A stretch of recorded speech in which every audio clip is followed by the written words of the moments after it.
क़ौली। अस्सलामु अलैकुम वरहमतुल्लाहि वबरकातुहू। आज का जो हमारा टॉपिक है डिस्कशन का आईजीसीएसई केमिस्ट्री का वो है 2.2 प्योर सब्सटेंसेस एंड इम्प्योरिटीज। ये टॉपिक है, ये सब टॉपिक है सेपरेटिंग सब्सटेंसेस का, कि हम सब्सटेंसेस को सेपरेट कैसे करते हैं। 2.1 में हमने पढ़ा था कि मिक्सचर क्या होता है और सॉल्यूशन क्या होता है और सॉल्वेंट क्या होता है और सोल्यूट क्या होता है, और किसी भी सॉल्वेंट की कितनी कैपेसिटी होती है कि वो सॉल्वेंट सोल्यूट को अपने अंदर डिसॉल्व कर सकता है। ये सब कुछ हमने 2.1 में पढ़ा था। अब हमने पढ़ना है प्योर सब्सटेंसेस और इम्प्योरिटीज के बारे में। सबसे पहले तो आपको नाम से ही पता लग रहा होगा प्योर सब्सटेंस क्या होता है। Basically a pure substance is that substance which has no other substance in it. जैसे कि यहाँ पे तीन बीकर शो किए गए हैं। In the first beaker there is water particles, in the second beaker there are water particles as well as some other particles, and in the third beaker there are water particles as well as some harmful substances. So in by comparing these three we can easily deduce the result that the first beaker in which there are only water particles is known to be pure substance, क्योंकि इसके अंदर सिर्फ और सिर्फ water particles हैं। जबकि जो second beaker है उसके अंदर दूसरे पार्टिकल्स भी हैं, इसलिए हम कहेंगे कि ये मिक्सचर है, ये सॉल्यूशन है। जबकि जो थर्ड है उसमें हम कहेंगे कि ये इम्प्योरिटीज हैं, क्योंकि इनसे हमें नुकसान पहुंच सकता है। ओके, और a pure substance is that one in which there is no other particle than that of the main constituent. अच्छा, अब हमें जो है प्योरिटी की जरूरत क्यों पड़ती है। अब आपको ये बात तो पता होगी कि कोई भी चीज जो है वो 100% प्योर नहीं होती। इवन टैप वाटर जिसके अंदर हम जो चीजें अपनी धोते हैं, जैसे फ्रूट वगैरह आते हैं या कोई भी चीज, उस टैप वाटर के अंदर भी जो है इम्प्योरिटीज होती हैं। इम्प्योरिटीज इन अ सेंस के उसके अंदर दूसरे सब्सटेंसेस भी पाए जाते हैं, जैसे कि कैल्शियम आयन होते हैं टैप वाटर में, क्लोराइड आयन होते हैं। ठीक है, लेकिन ये पार्टिकल्स जो है ना ये हार्मफुल नहीं होते। लेकिन अगर कोई ऐसे पार्टिकल्स हैं पानी के अंदर जो हार्मफुल हैं तो उनसे फिर हमें जो है एहतियात करनी चाहिए, क्योंकि उनसे स्किन भी खराब हो सकती है और हमारे लिए जो है ना अगर वो हम पियेंगे तो हमें उससे डिजीज भी हो सकती हैं। डिस्टिल वाटर जो है, अब यहाँ पे उन्होंने बताया हुआ है कि डिस्टिल वाटर जो है वो टैप वाटर की निस्बत प्योर होता है। अब आपको पता होना चाहिए कि डिस्टिल वाटर क्या होता है। डिस्टिल वाटर जो है ना वो हम ऑब्टेन करते हैं by the process of distillation. Distillation वो प्रोसेस होता है जिसके जरिए हम इम्प्योरिटीज को रिमूव करते हैं वाटर में से। Impurities are removed by this process, distillation के जरिए। तो जब हम टैप वाटर को डिस्टिलेट करते हैं तो उसके रिजल्ट में डिस्टिल वाटर हमारे पास आता है। वो टैप वाटर की निस्बत प्योर होता है, 100% प्योर नहीं होता, लेकिन टैप वाटर की निस्बत डिस्टिल वाटर जो है वो प्योर होता है और उसको हम इंडस्ट्रीज में यूज करते हैं। अब आपको यहाँ पर उन्होंने क्वेश्चन दिया हुआ है, डज प्योरिटी मैटर्स। ये तो हमें इट्स क्वाइट ऑब्वियस, क्योंकि अगर तो पानी प्योर नहीं होगा तो क्या होगा, हमें कोई भी बीमारी हो सकती है। लेकिन अगर आपने सिर्फ और सिर्फ कोई चीज धोनी है तब तो tap water is okay. But if you are in industry, if you are a chemist and you have to make a new drug, so you have to consider all the aspects of purity of matter. जो भी आपने medical drug बनानी है उसके जो भी constituents हैं आपको सबसे पहले उनकी प्योरिटी चेक करनी है कि उनमें कोई इम्प्योर चीज़ तो नहीं है, कोई ऐसी चीज़ तो नहीं है जो जब अगर वो मेडिसिन एक पेशेंट लेता है तो उसको जो है उस मेडिसिन से साइड इफेक्ट हो जाए। तो इस तरह की चीज़ों से चीज़ों को डिटरमिन करने के लिए हम पहले प्योरिटी चेक करते हैं सब्सटेंस की, कि वो सब्सटेंस प्योर है और वो यूज़ हो सकता है मेडिसिन बनाने के लिए कि नहीं। और इसी तरह अगर आपने फ्लेवरिंग बनानी है फूड के लिए, फ्लेवरिंग में जैसे स्पाइसेस या हर्ब्स जो हम डालते हैं खाने के अंदर, तो उन स्पाइसेस को भी जो है प्योर होना चाहिए। और वो कैसे प्योर हो सकते हैं, हम उनकी प्योरिटी चेक करते हैं। प्योरिटी हम कैसे चेक करते हैं ये हम आगे डिस्कस करेंगे अभी। तो आप प्योरिटी मैटर करती है कहाँ पर, जहाँ पर सेंसिटिव चीज़ें हैं, जहाँ पर हमारी फूड का ताल्लुक है, जहाँ पर ड्रग का ताल्लुक है, जहाँ पर जैसे बच्चों की सीरियल्स होते हैं, फूड सीरियल्स या मिल्क पाउडर्स, इनमें प्योरिटी बहुत मैटर करती है क्योंकि बच्चों का इम्यून सिस्टम इतना डेवलप नहीं हुआ होता। So, what is an impurity? An unwanted substance mixed with the substance you want is called an impurity. ये तो हम सबको पता है कि impurity क्या है, कि एक प्योर सब्सटेंस जिसके अंदर कोई ऐसी चीज आ गई है जो कि अनवांटेड है, जो हम नहीं चाहते उस सब्सटेंस के अंदर, उसको हम कह देते हैं impurity। तो हमें जो है इस चीज का ख्याल रखना है कि हमारा मैटर प्योर हो, हमारा सब्सटेंस जो है वो प्योर हो। अब यहाँ पे उन्होंने बताया हुआ बेबी फूड और वैक्सीनेशन। वैक्सीनेशन के लिए जो है ना बहुत ज्यादा टेस्टिंग की जाती है, ड्रग टेस्टिंग होती है लैब्स के अंदर, जिसके अंदर चेक किया जाता है कि उस मेडिसिन के अंदर कोई इम्प्योरिटी तो नहीं है जो हमारी बॉडी के अंदर जाकर जो है कोई और डिजीज कॉज कर दे।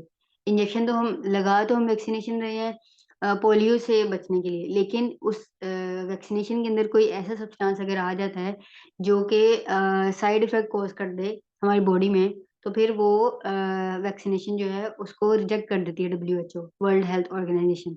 तो इसी वजह से प्योरिटी जो है वो बहुत अहम है, हमें हर चीज़ की प्योरिटी जो है उसका पता होना चाहिए। So how can you tell if a substance is pure? Simply अगर आपने देखना है कि एक सब्सटेंस प्योर है या नहीं, उसके लिए आपने क्या करना है, आपने चेक करना है उसका मेल्टिंग पॉइंट और बॉइलिंग पॉइंट।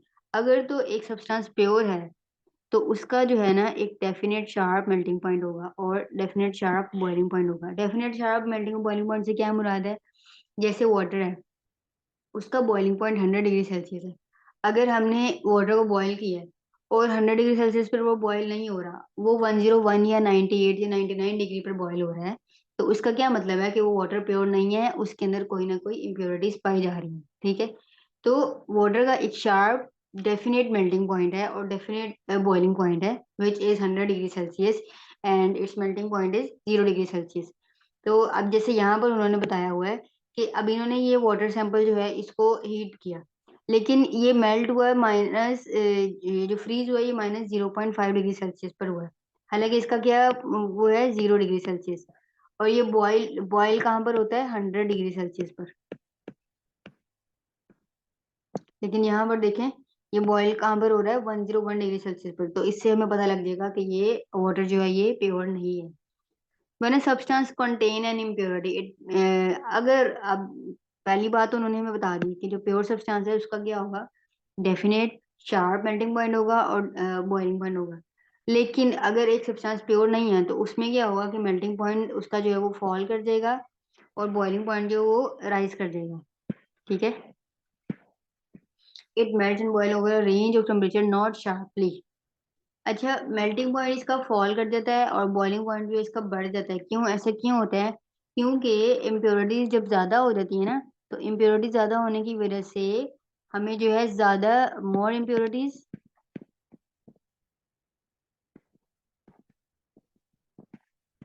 हमें ज्यादा हीट देनी पड़ेगी। More heat energy is required to break intermolecular forces.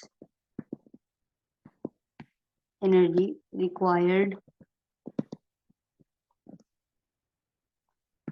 To break intermolecular forces. तो इसी वजह से मेल्टिंग पॉइंट जो है इनका बढ़ जाता है और बॉइलिंग पॉइंट जो है इनका बढ़ जाता है और मेल्टिंग पॉइंट जो है वो कम हो जाता है। द मोर इम्प्योरिटी देयर, जितनी ज्यादा इम्प्योरिटी होंगी उतना ज्यादा बिगड़ चेंज आएगा मेल्टिंग पॉइंट में और बॉइलिंग पॉइंट में।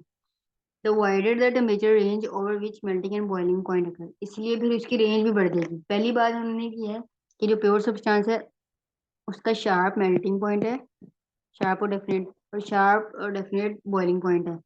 लेकिन अगर एक सब्सटेंस है जो प्योर नहीं है तो उसका मेल्टिंग पॉइंट गिर जाएगा, मतलब फॉल कर जाएगा, और बॉइलिंग पॉइंट जो है जितना उसका बॉइलिंग पॉइंट ओरिजिनली था उससे बढ़ जाएगा।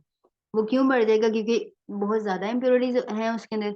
जब ज्यादा इम्प्योरिटीज हैं तो हमें ज्यादा हीट एनर्जी प्रोवाइड करनी पड़ रही है उसको, कि इंटरमोलेकुलर फोर्सेज जो है उसके अंदर ब्रेक हो उसके पार्टिकल्स के अंदर, और फिर वो जो है ना इवेपोरेट कर दें वो पार्टिकल्स। ये हमने पढ़ा था ना कि इवेपोरेशन क्या होती है। इवेपोरेशन में क्या होता है कि कुछ पार्टिकल जो हैं वो इतनी ज्यादा हीट एनर्जी गेन कर लेते हैं कि वो उस सिस्टम को स्केप कर जाते हैं और वो इवेपोरेट हो जाते हैं। तो बॉइलिंग में यही होता है ना कि एक बॉइलिंग पॉइंट तब आता है जब पार्टिकल जो है वो इवेपोरेट होना शुरू होते हैं, बॉयल होना शुरू हो जाए। वो कब आता है, जब हम इंटरमोलेकुलर फोर्सेस को ब्रेक कर देते हैं पार्टिकल्स की, उसके लिए हमें टेम्परेचर चाहिए होता है। Similarly, when there are more impurities, then there will be bigger change in melting and boiling point. अब यहाँ पर उन्होंने एक एग्जांपल दी हुई है कि सल्फर सल्फर जो है वो मेल्ट होती है 119 डिग्री सेल्सियस पर, और उसका बॉइलिंग पॉइंट है 445 डिग्री सेल्सियस। और वाटर का है जीरो, और जीरो मेल्टिंग पॉइंट है 0 डिग्री सेल्सियस, और 100 डिग्री सेल्सियस जो है वो इसका बॉइलिंग पॉइंट है। अब यहाँ पर आप देखें, जो सल्फर है, इन्होंने ये सल्फर लिया है, इसको मेल्ट किया, तो इसको जब मेल्ट किया तो 119 डिग्री पे ये मेल्ट हो गया, 119 डिग्री सेल्सियस पर, और ये बॉयल हो गया 445 डिग्री सेल्सियस पर। इससे हमें पता लग गया कि सल्फर जो है हमारे पास वो लैब में प्योर है, क्योंकि हमारे पास होता है एक टेबल, पूरा रिकॉर्ड होता है जिसके अंदर सारे एलिमेंट्स का रिकॉर्ड होता है कि इस एलिमेंट ने इस टेम्परेचर पर बॉयल होना है और इस टेम्परेचर पर मेल्ट होना है।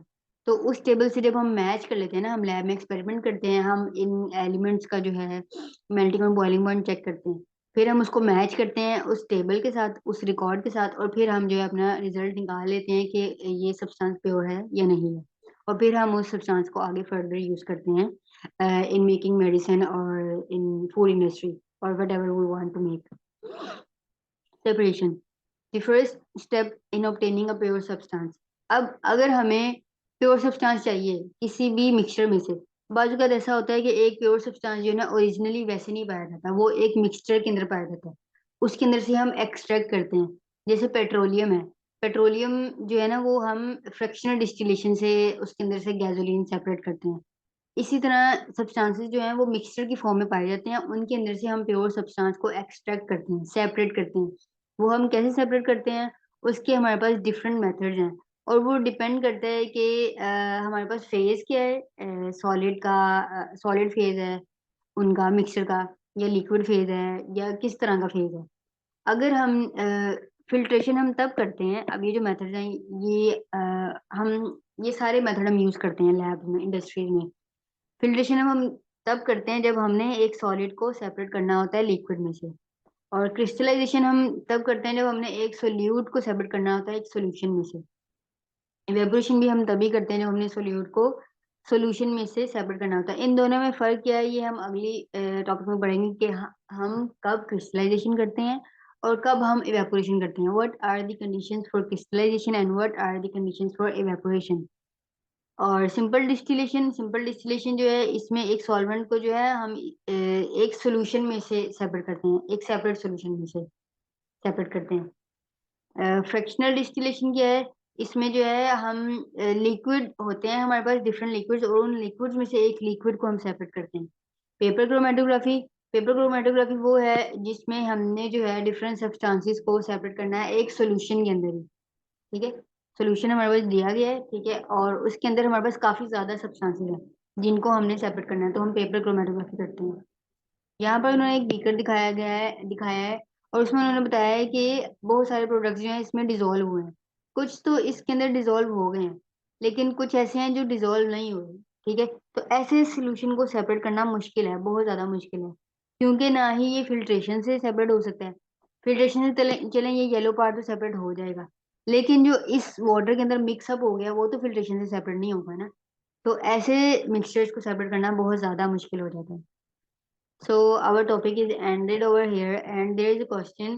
You mix instant coffee with water to make a cup of coffee. Is the coffee an impurity? Explain. अब ये आपने मुझे कमेंट सेक्शन में बताना है कि अगर आपके पास एक कप है कॉफी का, आपने जो इंस्टेंट कॉफी वाटर में ऐड किया है, तो ये जो कॉफी है ये इम्प्योरिटी होगी या नहीं होगी, और अगर होगी तो क्यों होगी, और अगर नहीं होगी तो क्यों होगी, क्यों नहीं होगी। So our topic is ended over here. We will discuss the separation methods in our next video. Till then, stay tuned and press the bell icon. And if you have any queries, you can ask me on my WhatsApp or my email ID. Jazakallah khair. Assalamu alaikum wa rahmatullahi wa barakatuh.